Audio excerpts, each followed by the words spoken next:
அஸ்ஸலாமு அலைக்கும் வரஹ்மத்துல்லாஹி வபரகாத்துஹு. சாந்தியும் சமாதானமும் எல்லா புகழும் இறைவனுக்கே ஒருவனுக்கு. இன்னொரு வீடியோ இது என்னென்னா, ஒரு 3 நாளைக்கு 4 நாள் முன்னாடி வீடியோ வந்தது. அவர் வந்து கேரளாலேருந்து இங்கே வந்துக்கிறாரு. படம்லாம் வந்து எடுக்கிறது. நான் இது வேறு அந்த டிரைவர் அவமானப்படுத்துகிற விதமாக வீடியோலாம் பண்ணி போட்டுக்கிறார். சொல்கிறார் பக்கத்தில் இருக்கிற இடத்துக்கு சுற்றின்னு போகிறாரு அப்படின்னு சொல்கிறார். நான் அதே டேரக்டருக்கு பார்க்குறேன். டேரக்டர்னா என்ன பிச்சைக்காரனா?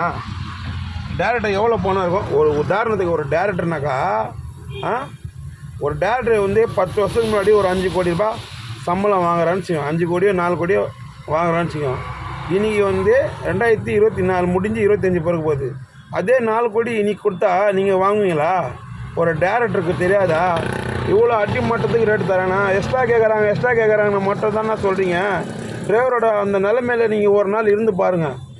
ஒரு ஆட்டோ டேரக்டர் சொல்கிறாங்க, அந்த டேரக்டர் சொல்கிறேன்னு அந்த வீடியோ இப்போ எனக்கு பார்த்த வீடியோ நான் பார்த்தேன். எனக்கு மனசு கஷ்டமாக இருந்தது. அந்த டேரக்டர் சொல்கிறாரு, இந்த மாதிரி எக்ஸ்ட்ரா கேட்குறாங்க. எக்ஸ்ட்ரா கேட்குறதுக்கு காரணம் என்ன? 2013 என்ன விலை வச்சு தெரியுமா? முதல்ல தெரியுமா? 2013 ஒரு சினிமா டேரக்டருக்கு எவ்வளோ சம்பளம்? 2013 ஒரு சினிமா டேரக்டருக்கு எவ்வளோ சம்பளம்? இதில் ஒரு கேரளாக்காரர் வேறு கேரளாவில் இந்த மாதிரி நடக்குதா? கவர்மெண்ட் எடுத்து நடத்துதா இல்லையா? அந்த மாதிரி இங்கே நடத்துகிறாங்களா? எல்லாம் கார்ப்பரேட் நிறுவனம் நடத்துறதுலாம் ஃபுல்லாக கார்ப்பரேட் நிறுவனம். ஆமாம் இது உதாரணத்துக்கு 20 கிலோமீட்டர் போகிறோன்னா 20 கிலோமீட்டர் எவ்வளோ தெரியுமா கொடுப்பான்? முதல்ல ஓலாவில் 350 ரூபா 400 ரூபா கொடுப்பான். இன்றைக்கி எவ்வளோ தரமா? 250 ரூபா தரான். யார் ஓட்டுவா? 2013 கேஸ் விலைன்னா, பெட்ரோல் விலைன்னா, ஆட்டோ விலை என்ன தெரியுமா? ஒரு டேரக்டருக்கு வந்து தெரியாதா? ஒரு நாளைக்கு நீங்கள் சம்பளம் ஒரு படம் எடுக்கிறீங்கன்னா, டேரக்டர் ஒரு படம் ஃபுல்லாக எடுக்கிறீங்கன்னா எவ்வளோ சம்பளம் வாங்குறீங்க? சொல்லுங்கள் பார்க்கலாம். உங்கள் வாயில் நான் இத்தனை கோடி வாங்குறேன்னு சொல்லுங்கள் பார்க்கலாம். சொல்ல முடியுமா உங்களால்? திராணி இருக்கா சொல்கிறது உங்களுக்கு? சும்மா ஆட்டோக்காரங்க மேலே வந்து பழியாக போடாதீங்கன்னா சரிங்களா? மக்கள் எங்களுக்கு கொடுக்குறதுக்கு காசு ரெடியாக தான் இருக்கிறாங்க. இந்த கார்ப்பரேட் நிறுவனம் இல்லைன்னு வச்சிங்களேன், எங்களுக்கு கொடுக்குறது மக்கள் கொடுத்துட்டு தான் போகிறாங்க. இன்றைக்கும் கொடுக்குறாங்க. இந்த ஓலா, ஊபர், ராபிட்டோ, நம்ம யாத்திரை புதுசாக வரானுங்க.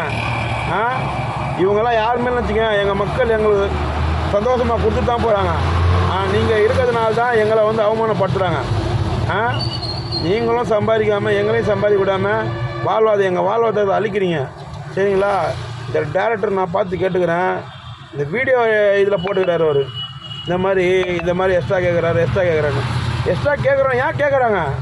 2013 கொடுக்குற விலை இன்றைக்கி இருக்குதா? எப்படி இருக்குது? 2013 விலை என்ன இருக்குது? இன்றைக்கி என்ன விலை இருக்குது? விலை பாருங்கள். 1 கிலோ சிஎன்ஜி கேஸ் போட்டேன்னா 30 ரூபா இருந்தது. இன்றைக்கி 91 ரூபா விற்கிது. அது உங்களுக்கு தெரியுமா? ஆட்டோட விலை எவ்வளோ தெரியுமா? 3 லட்ச ரூபா சிஎன்ஜி ஆட்டோ. அது தெரியுமா உங்களுக்கு? ஒரு பஞ்சர் ஆகிடுச்சுன்னா 100 ரூபா வாங்குறாங்க. புரியுதுங்களா? சும்மா வாயில் வந்து டேரக்டர்ன்ட்டு நீ வீடியோ பண்ணிட்டு போனால் இங்கே யாரும் இதாக போகிறதில்ல. முதல்ல ஒரு ஆட்டோ டிரைவராக இருந்து பாருங்கள் ஒரு நாளைக்கு. புரியுதுங்க? எவ்வளோ பிரச்சனையை சந்திக்கிறோன்னு நீங்கள் பாருங்கள். எவ்வளோ டிராஃபிக், எவ்வளோ கஷ்டம் நீங்கள் சந்திச்சு பாருங்கள். சும்மா நோவாத ஒரு ஆட்டோ வந்து ஒரு ஃபோனில் வந்து ப்ளே ஸ்டோரில் ஆப்பை இறக்கி நீங்கள் நோவாத புக் பண்ணிவிட்டு போயிடுறீங்க. உங்களுக்கு அதோட கஷ்டம் தான் தெரியுமா? ஆட்டோ எடுக்கணும்னு எவ்வளோ கஷ்டம் தெரியுமா?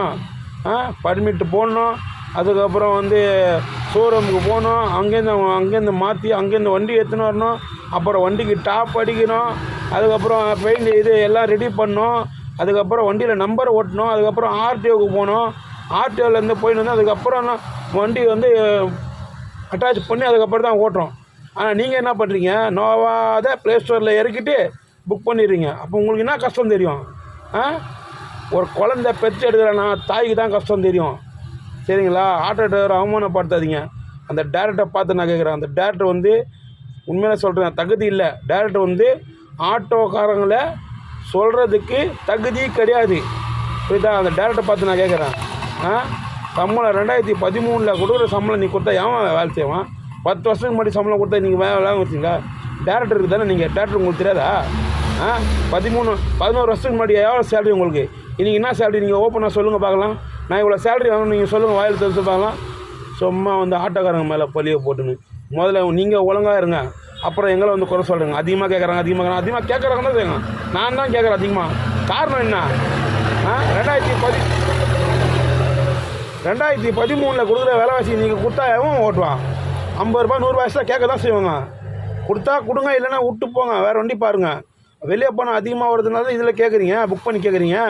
50 ரூபா கூட உங்களுக்கு 50 ரூபா 100 ரூபா கொடுத்துக்கு வழி இல்லைன்னா அப்புறம் என்ன சொல்கிறது? நாங்கள் வந்து யார் பாக்கெட்டில் போய் திருடல, கோடி கோடியாக நாங்கள் கொள்ளை அடிக்கலை, யார் வயிற்றில் அடிக்கலை, எவன் கழுத்தில் செயினில் எடுக்கலை. நாங்கள் உழைக்கிற ஊதியத்தை எங்களுக்கு கொடுன்னு தான் சொல்கிறோம். அரசாங்கம் எங்களுக்கு வந்து சரியாக வந்து பராமரிப்படல, எங்களை தண்ணி தெளிச்சு விட்டாங்க அரசாங்கம். நாங்களும் எவ்வளோ போராட்டம் பண்ணுறோம், ஆர்ப்பாட்டம் பண்ணுறோம், எங்களுக்கு வந்து எந்த ஒரு ஊக்கத்துமே கொடுக்கல.